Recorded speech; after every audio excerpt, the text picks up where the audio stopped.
One day I'll get stoned. Go. Here lies wife. She was years old. What she means is she would really like you to know that she was a wife. Whose wife? Why, husband's, of course. He lived 51 years.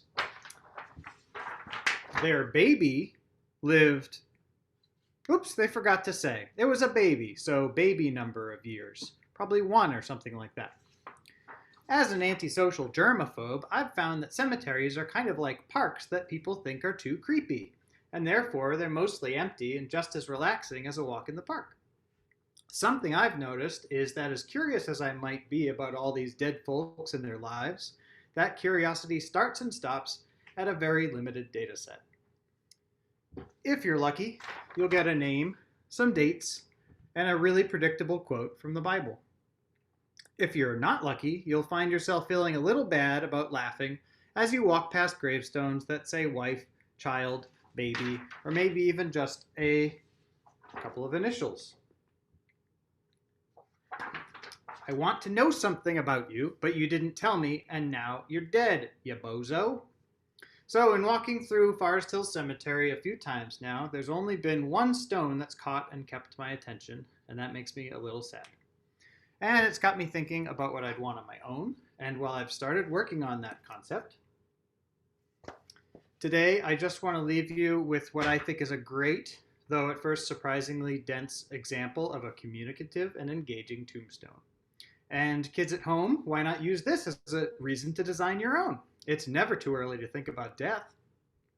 It belongs to the families Taylor and Roney, and it's on a honkin' large stone that also has a few other epitaphs. But there's some good bits and bytes that I'd like to share from the big one.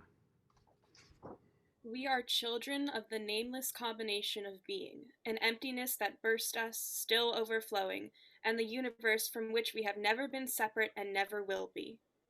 Commit to love and truth together at all costs.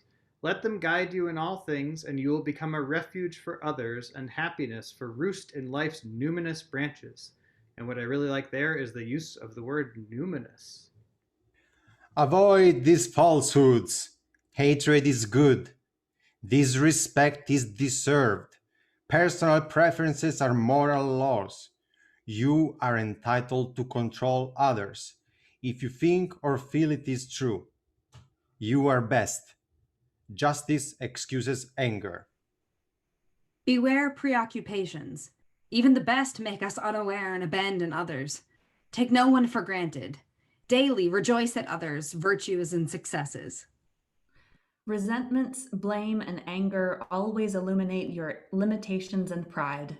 Be curious, self-critical, and responsible. Dying, be grateful. Grasping foretells misery and death. Others' well-being is Polaris rising at twilight.